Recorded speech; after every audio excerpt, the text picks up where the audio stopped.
Kami sa Cavite. Oh. From Bacoor, Cavite, Quezon. Hindi pa natin nakikita yung ano, pero initial assessment natin, itong mga to, kailangan natin ng standard, mga ano, line ng vacuum. Tapos ito, kailangan mo dito, dito. Dun sa may, ayan o, dito pa lang sa air temperature sensor niya. Ayan, meron ng wires na hindi standard sa kanya. So, dyan pa lang, may improvement na. So, ang isa sa mga ano niyan, yung scope of work niyan, i-restore natin tong buong engine harness. Ipapahugot na natin tong buong engine harness. Itatama natin lahat ng socket. Itatama lahat natin ng line. Tapos leaking, initial. Dito na sa radiator, okay. Wala pa naman siyang sign, tsaka sa oil. Wala pa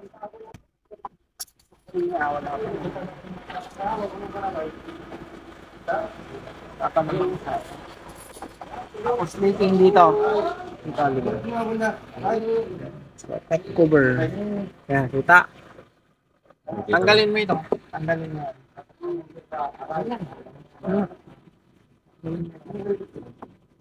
Ito, leaking din dito. Halika dito yun. Yan, leaking din. Yan, part na yan. Tapos yung hose, yung coolant hose niya, walang clamp. Ayan. Makikita natin pag natanggal tong leaking na to sa camshaft. Nawawala yung flash guard. Nawawala yung splash guard.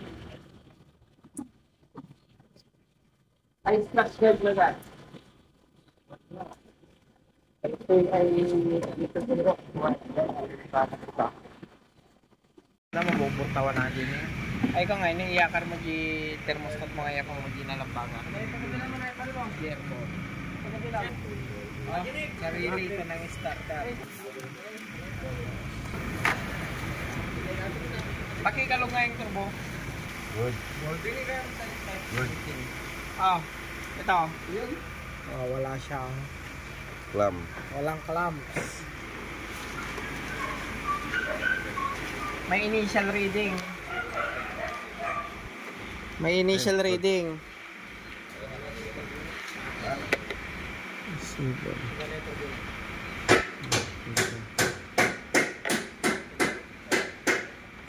Nakarwar, check engine na. Nakarwar. Meron, may check engine yan. Yada yun ah. Yada yun. Hindi, makita ko. Sige, okay lang. Ah, biniring ko na, binulantinan. Start na. Binulantinan ko na. Check, check. Ah, check, check, check. Oh. Sige. Sige.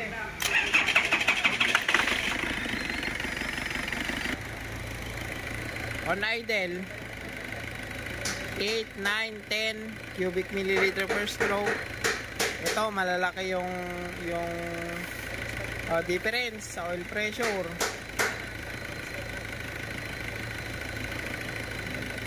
Yung EGR niya, non-functioning na yan. Hindi na nagpa-function yung EGR.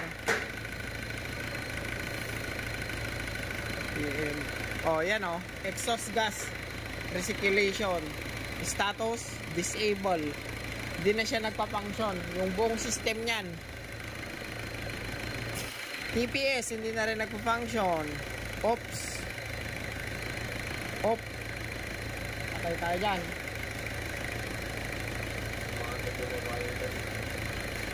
Oop.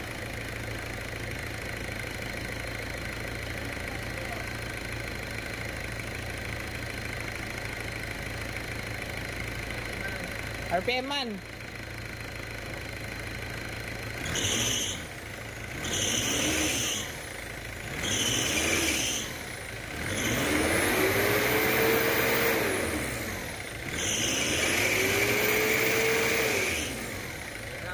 Ayaw. Sige, RPM.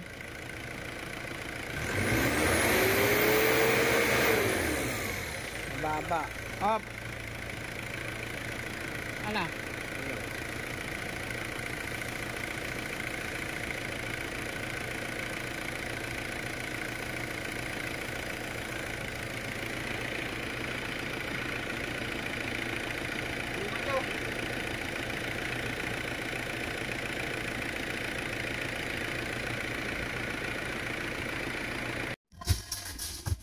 So, initial assessment namin, may problema tayo sa crankshaft sensor, ECU, wiring, yung mga yan. Tapos, magkakandak na rin tayo ng heavy BMS right after pa-normalize. Restore of harness, change oil, intake manifold cleaning, replace ng timing belt, oil line cleaning. Gabi na kami, bukas na namin ito ayusin. At manos na. O, start nyo ulit. Malalaki yung difference ng oil pressure on idle. Malaki rin ang delivered fuel on idle. May injector na may diferensya or may leaking. Injectors. Non-functioning ang EGR. Pagpa-functioning natin yan bukas. Magiging enable yan on idle. TPS, non-functioning, stagnant. May problema talaga tayo sa crankshaft sensor. So, for replacement na yan. Okay. So, may initial assessment na tayo sa kanya. Pwede na tayong magpatanggal.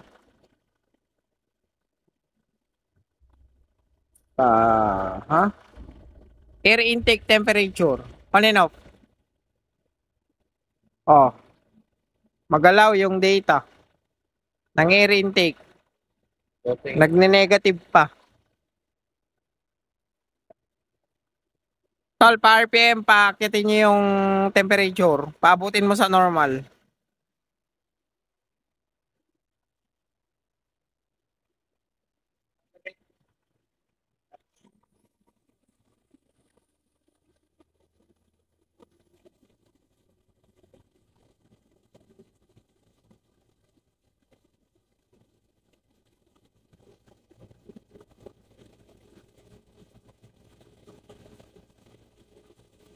Magulo.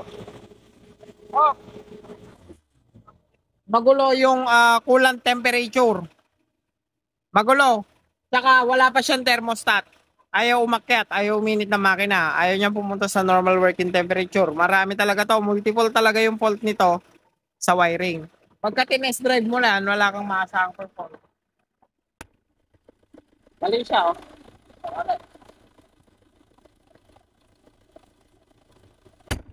Hindi rin tayo makapagtandak ng test.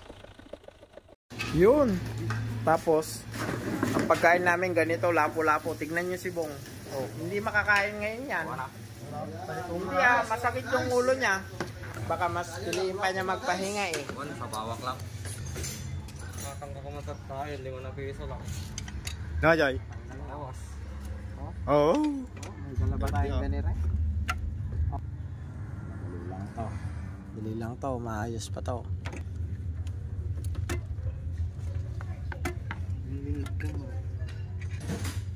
Nagdaktil mo nga minta pag suti mo yun. Basta basta. Tulugan nyo. Mana? Good. Babae na lang ang wala. Yun lang. Yun lang. Delikado. Take out na lang. Ooh. Bili. Kanya. Ayan ang isang problema namin dati. Siyo. Ito lang ang problema natin, retainer. Meron nito. Nag-import ako niyan. Kapamahal lang. Alam ko meron ako extra niyan eh. Ito, sir? Ito? O ganito? Blows to isa eh. Ganito? O, papalitan na natin. Ito lang natin eh.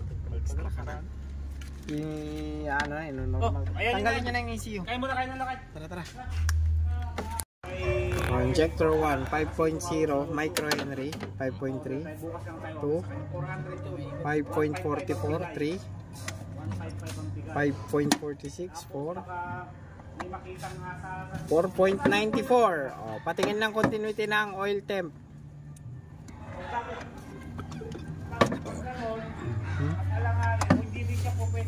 Bingo. RPS, continuity.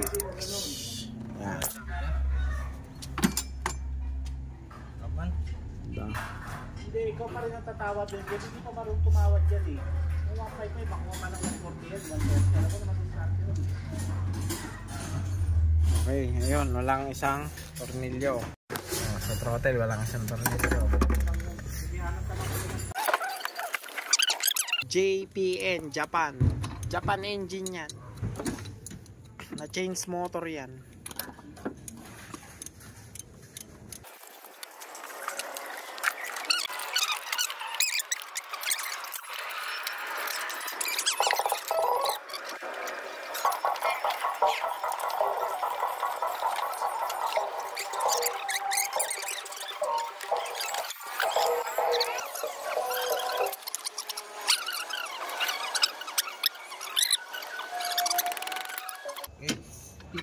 59, 59. Ay, may isa ko, 47. Oh, nasukatan nata. Lagi may isa. Okay. Oh, siska. Ito siya pa tayo. Ito kami nangatang mo ko eh. 10,000 si may isang set na eh. Laka na. Yung napintas pa yun. Sira or tinanggal ang thermostat. So wala na yung thermostat. Sira na yung thermostat. Nilagay na lang siya pabaliktad pa. Thermostat up. So ayan. Pitpitan na ang laban. Lumabas na yung harness. Dito. Dito sa maliwanag, tol. Dito sa maliwanag. Ang kanyang wiring harness na i-standard natin. Malala na. Bugtong-bugtong na yan. Ito, RPCB nya. Yung natadyo yung line.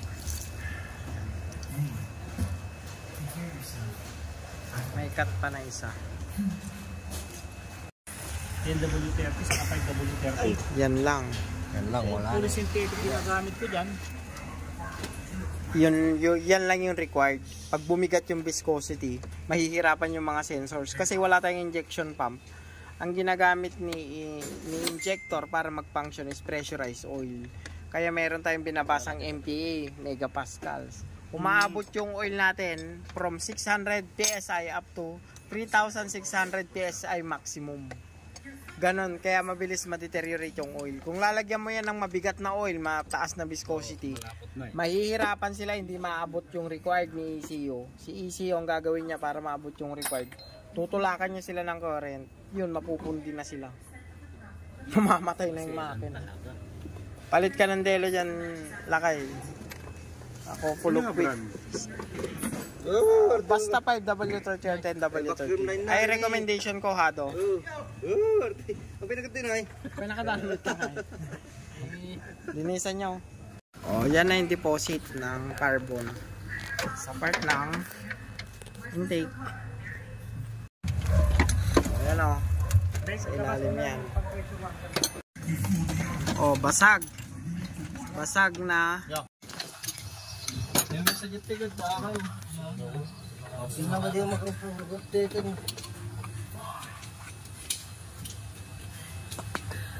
Balat na natin, tanggalin para malinisan na. Antay na lang ng parts. Minsanin na lahat ng EPMS. Hindi naman ba't baka...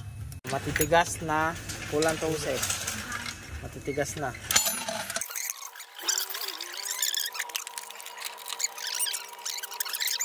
Saan galing kang leaking ka? Bakit naglalangis ka dyan?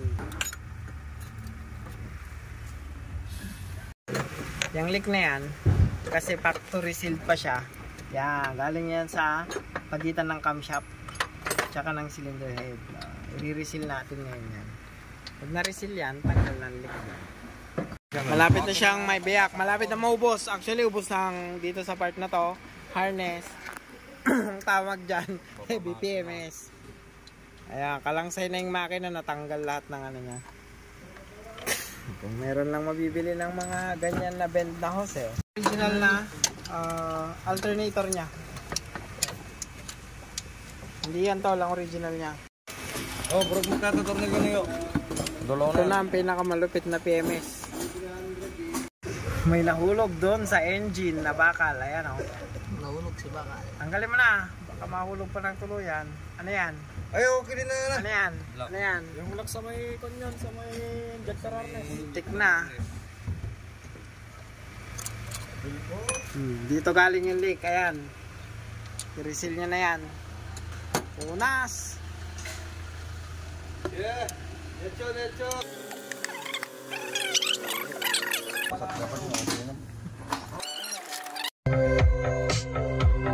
Back to work.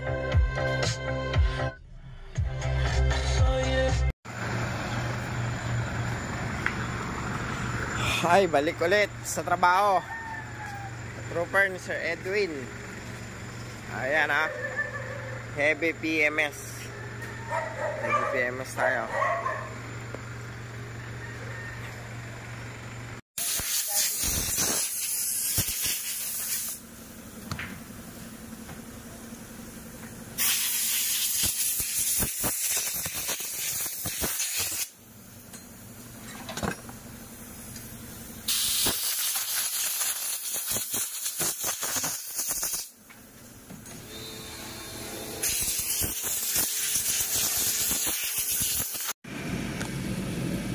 Crack na.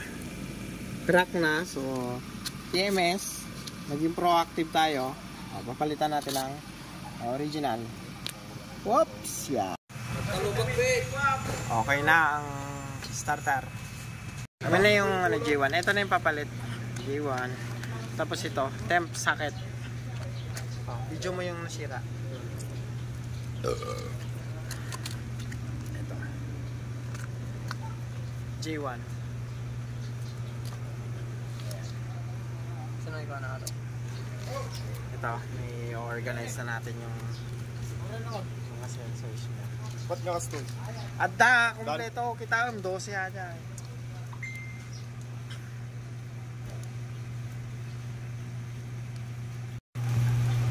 Tapos lagyan ng insulation.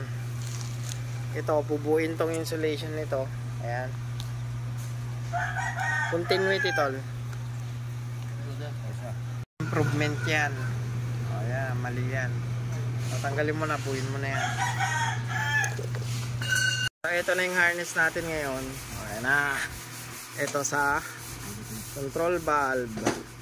O, ito yung madumi kahapon. Okay na. Nasaan pa yung mga dugtong-dugtong kahapon box? O, yan. O, yan. Okay na lahat. Ito, lagyan mo pang insulation dyan. Ganyan. Maliit. Yun o. Takso. Nakita ko na naman o. Okay. So ayusin natin yung mga dikit-dikit na wire na yan. Ang procedure ganito. Lapit mo lang box para makita nila yung procedure. Tanggalin natin yung pin. Yan. Tapos lalagyan natin yan ng shrinking tube. Malawag mo ba?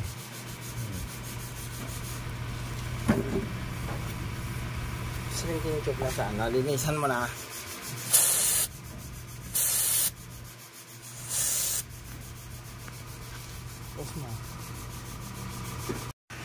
Tapos ini galak mo na.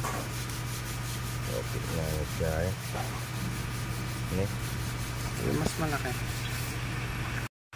Yan. Ang krong-krong.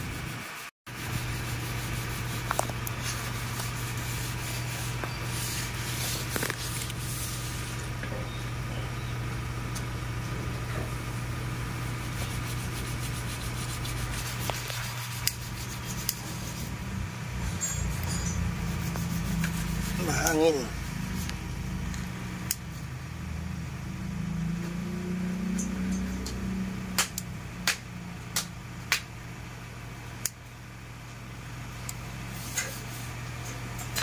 Tapos babalik natin.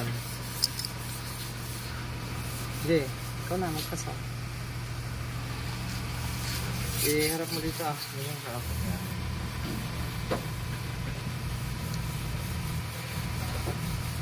Sige, tama. Tuk kung ano ka.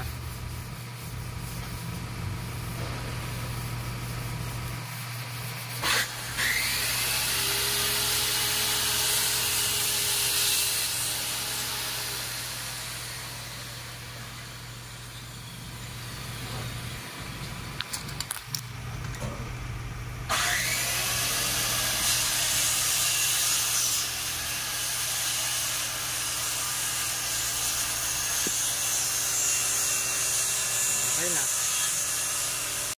Tapos bumili tayo ng harness. Itong engine harness na to, yung buo na yan, pag binili natin yan sa planta, that's worth 75,000. Yung ginagawa natin dito sa ITR, nire-restore na lang natin siya. Kasi itong mga socket na to, like this one, J1 socket, J2 socket, napapalitan naman natin. Nag-i-import naman tayo yan. Nagsura niya after ma-restore. Ayan o. Wala nang chance ang magdugtungan pa yan. Okay. Malinis. Tanggal kasi itong part na yan. Ito. Ngayon, nilalagyan lang namin ng pang electrical insulation. Yan. May purpose yan. Oh, kapag pa lang.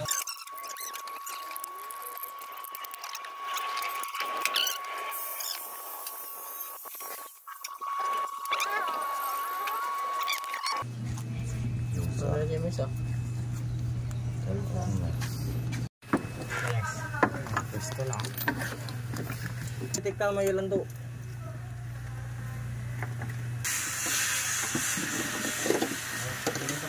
Naglaka dito Stone Bear. Ano?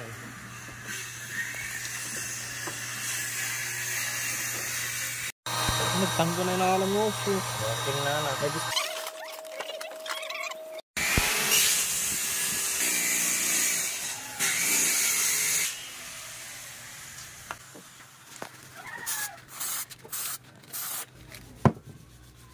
Parang stock to. O tama, ito yung pinalitan.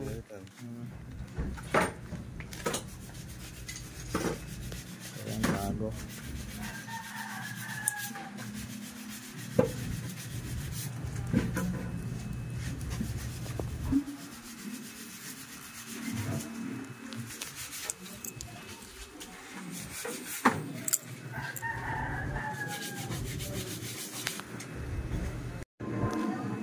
Huwag muna lalagyan ng copper washer, tol. Tignan mo na yung isang injector niya.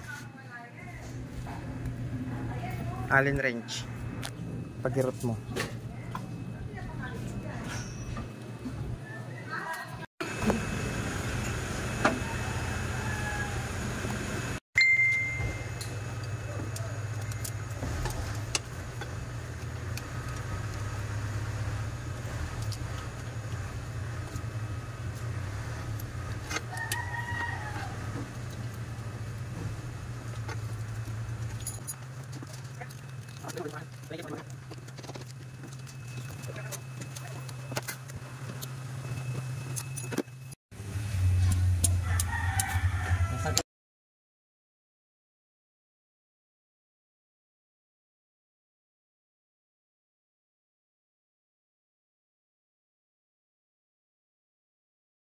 Check trans. Section Jay.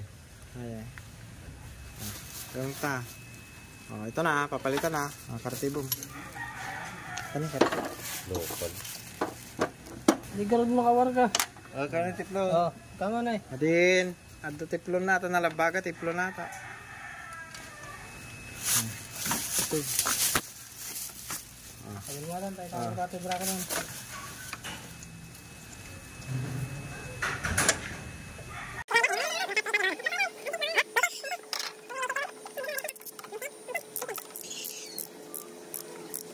Thermostat. Okay kayo. Okay kayo. Yo, labasan mo. Mas malaki nasa gitna na ito. So heavy duty. Ano, may thermostat na siya. Original crankshaft sensor.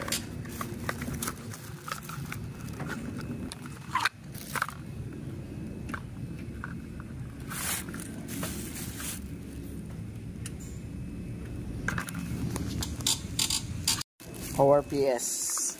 Replace.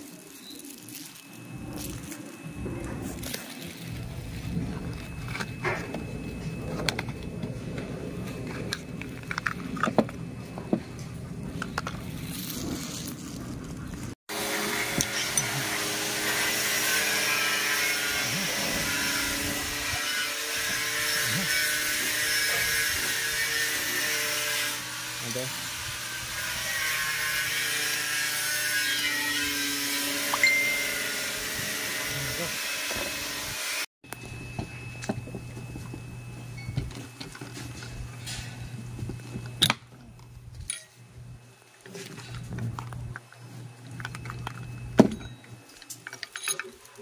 Ibal lang ilang isatan.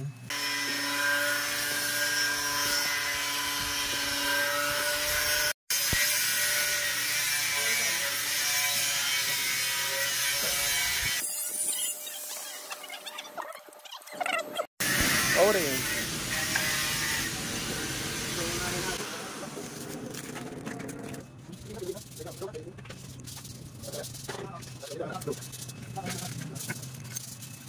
Okay, compressor na. Half moon.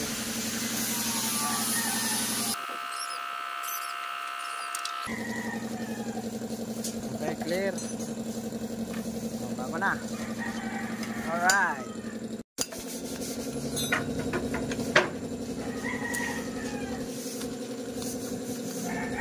Linisa ma.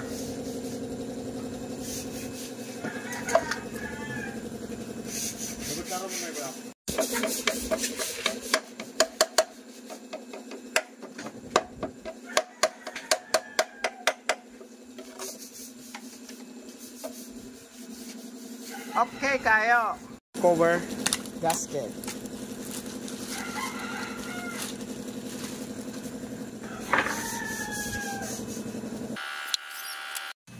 Oh, bagong copper washer, O-ring, O-ring dito, yung small, and ORPS. Oh, nakaset na.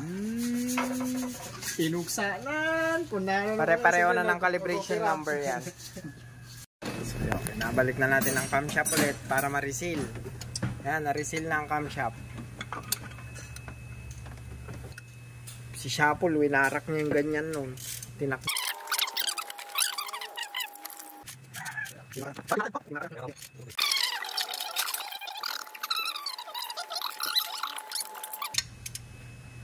Oh, left. Kanan.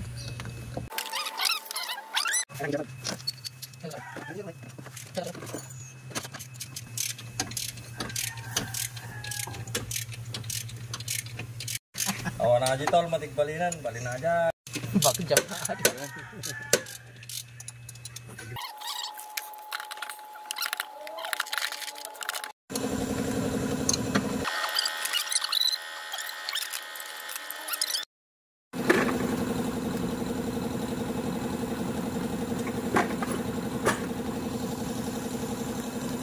Mga kapatid dyan eh.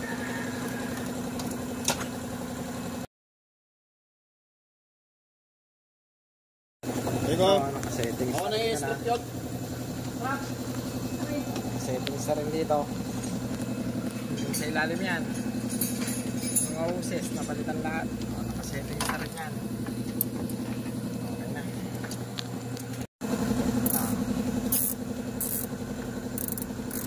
Okay na eh. Ipatay nga na kaya to eh. Yun, nasa ilalim na.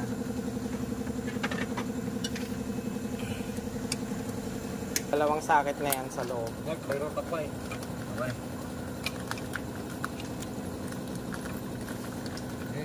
Bron. Lahat. Bago na. Togol mo na ito ating alis na ako. Repair. Para maganda. Pang matagal, pansamantagal na yan. Pag nilagyan natin ng tanso yan, pansamantagal na. Pansamantagal, ops. Sa video. Sige, tingnan mga guys. Mga guys. Trabaho.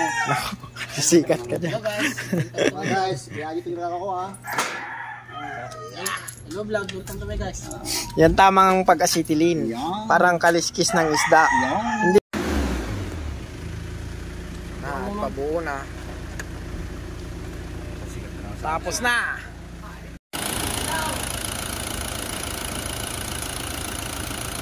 Okay na. Matapos din. Pa-check.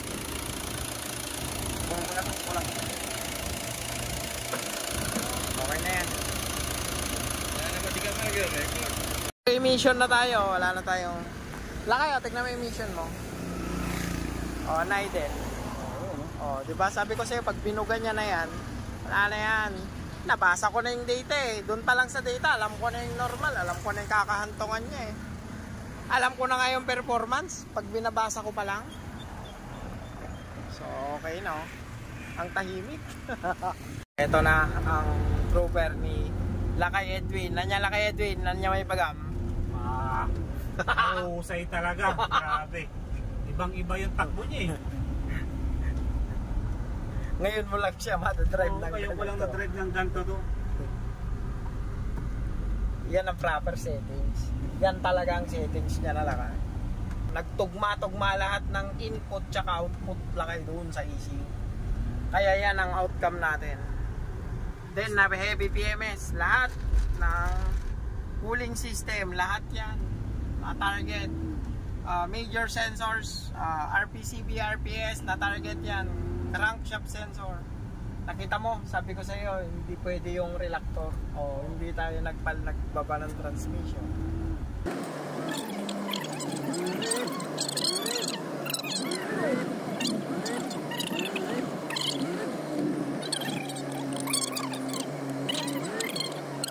Tapos na. Ang ganda ng performance. Iba nakikita ko, 15 pesos lang yan. Ahalay. Sakto eh, mayonnaise. Takip naman ng mayonnaise. Yung grouper ni Sir Edwin. Oh, what is your thought? Lakay. Very good. Perfect. Perfect. Well done, well done. At least magagamit ko na yung unit ko ng perfect condition. Okay. Don't let this be our final song.